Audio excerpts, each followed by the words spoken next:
Salut, je m'appelle Debbie et j'ai 13 ans. Je veux te raconter comment, récemment, mes amis me manquaient tellement que j'ai inventé une histoire à mon sujet. Mon but était surtout d'attirer un peu plus leur attention, mais j'aurais dû penser à un plan B. Tout d'abord, jusqu'à tout récemment, j'avais une bande, pour ainsi dire, composée de mes meilleurs potes, Sophie et Léo, et de moi. On est amis depuis la maternelle, et je pensais qu'on serait ensemble toute notre vie. Mais au début de cette année, ils ont soudain réalisé qu'ils étaient liés plus que d'une simple amitié, qu'ils s'aimaient, et ils ont décidé d'essayer de sortir ensemble. Et devine quoi? Ils sont heureux en couple. Alors j'avais tout le temps l'impression de tenir la chandelle. Bien sûr, je savais qu'ils voulaient passer du temps seuls, n'être que tous les deux, mais je me demandais pourquoi ils voulaient être ensemble tout le temps. Je veux dire, sans moi. Et un jour, j'ai réalisé que je me sentais vraiment seule et que je n'avais pas envie de me sentir ainsi. C'est arrivé quand, comme d'habitude, j'attendais que Sophie et Léo passent chez moi pour une soirée pizza et film. J'avais tout préparé et j'attendais avec impatience. Quand j'ai reçu un texto de Sophie qui me disait qu'ils étaient vraiment désolés, mais qu'ils avaient oublié de me prévenir qu'ils fêtaient leur premier grand anniversaire. Un mois ensemble. Et donc, qu'ils n'allaient pas pouvoir venir. Ça m'a vraiment énervée. Non seulement c'était injuste de m'abandonner comme ça, mais en plus, m'annoncer ça par texto au lieu de m'appeler, c'était indigne de leur part. Évidemment, j'ai fait la tronche, mais il n'y avait rien d'autre à faire que de m'asseoir. De regarder un film et de manger une pizza dans un isolement total. Pour être honnête, je pense que c'était la première fois de ma vie que je devais passer un vendredi soir sans mes amis. Et j'avais un sentiment étrange en moi. De temps en temps, mon petit frère Jonathan venait faire la fouine et commenter la situation. En gros, il pensait que j'étais une telle loseuse que même mes amis étaient tombés amoureux l'un de l'autre. Et maintenant, j'étais seule au monde. Et quand il a remarqué que j'avais mangé la pizza entière toute seule, il a ajouté que j'allais devenir une grosse vieille fille solitaire, puisque personne ne m'aimait. Bien sûr, je lui ai hurlé dessus pour qu'il me laisse tranquille. Mais je n'arrêtais pas de penser à ses paroles. Et si Sophie et Léo allaient vraiment m'oublier pour le reste de la vie, et que le début de leur amour signifiait vraiment la fin de notre amitié?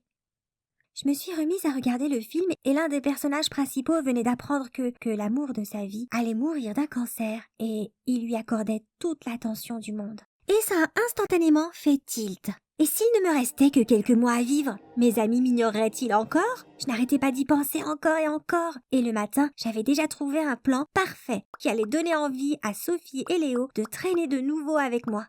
Même s'ils ne passaient pas trop de temps avec moi, je savais qu'ils étaient de bons amis et qu'ils tenaient toujours à moi.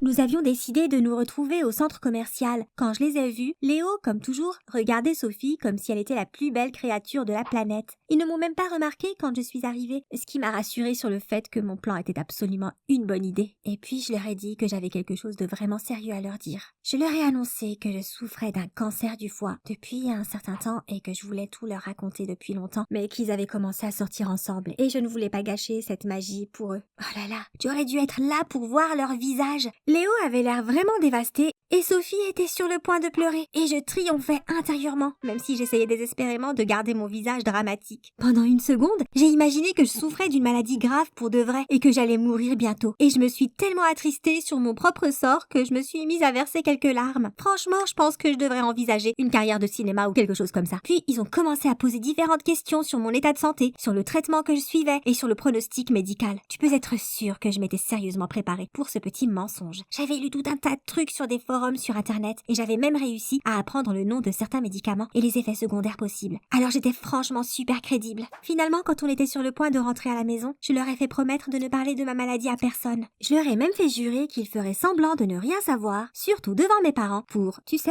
éviter de les rendre encore plus tristes qu'ils ne l'étaient déjà face à cette situation. Bien sûr, je ne pouvais pas laisser Sophie et Léo venir chez moi un jour pour dire à mes parents à quel point ils étaient désolés pour ma terrible maladie. Depuis lors, les choses sont redevenues comme elles étaient, si ce n'est mieux. J'ai totalement apprécié l'attention supplémentaire de mes amis, qu'il s'agisse d'un message « Comment ça va ?» ou d'un appel « Tu fais quoi aujourd'hui ?»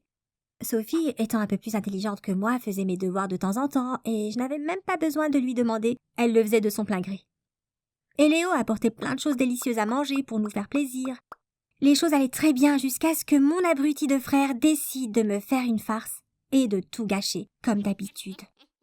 Pendant que je dormais, cet imbécile s'est glissé dans ma chambre, emportant avec lui les boules de Bunchems, de notre plus petite sœur. Il a pensé que ce serait drôle de les mettre dans mes cheveux pour que je rate mon bus le matin et que je doive aller à pied jusqu'à l'école.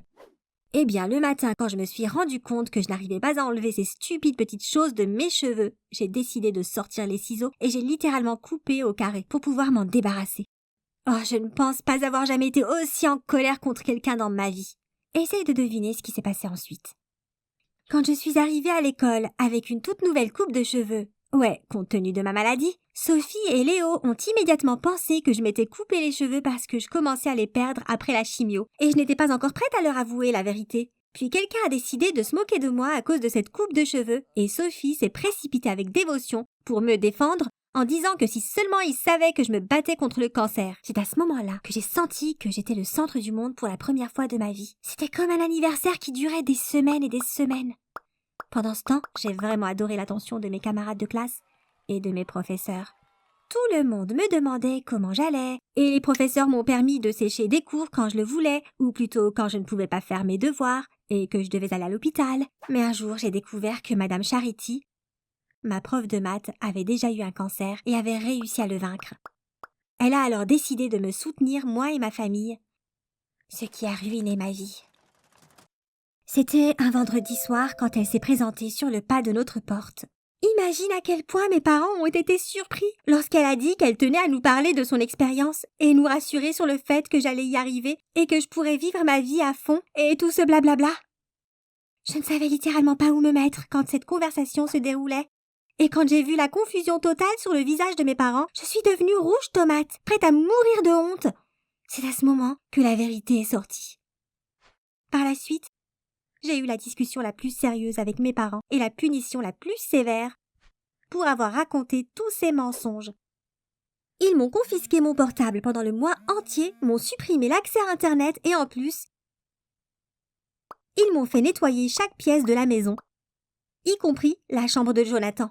Et au passage, ce petit monstre courait partout dans la maison comme un animal sauvage et il semblait qu'il n'avait jamais été aussi heureux auparavant.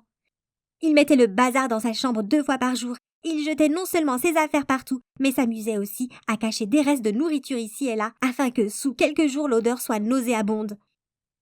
Burke, vraiment dégoûtant. Et devine qui devait s'en occuper? Et lundi, Madame Charity m'a forcé à révéler mon affreux mensonge devant toute l'école. Juste pour info, parler en public a toujours été un cauchemar pour moi. Et maintenant, non seulement je devais me planter là et me faire dévisager par tout le monde, mais je devais avouer quelque chose de totalement outrageux. Je pensais que j'allais tomber dans les pommes. Je n'ai jamais été aussi mal de ma vie. Et encore, ce n'était pas le pire. Sophie et Léo ont littéralement arrêté de me parler. Chaque fois que je les voyais, ils me regardaient avec mépris et haine. Ils ne voulaient écouter aucune de mes explications, et pour être honnête, c'est seulement alors que j'ai compris à quel point j'étais stupide en me lançant dans ce plan si débile. Quoi qu'il en soit, je leur ai envoyé une lettre d'excuse dans laquelle j'ai tenté de leur parler de mes sentiments et de la raison pour laquelle j'avais agi ainsi. Cela fait 1 semaine qu'ils l'ont reçue, mais ils n'ont toujours pas répondu. J'espère qu'ils me pardonneront un jour. Maintenant, je suis prête à faire n'importe quoi pour qu'on soit de nouveau amis, comme avant. Si tu as aimé mon histoire, fais-moi savoir en cliquant sur j'aime sous la vidéo et en t'abonnant à la chaîne.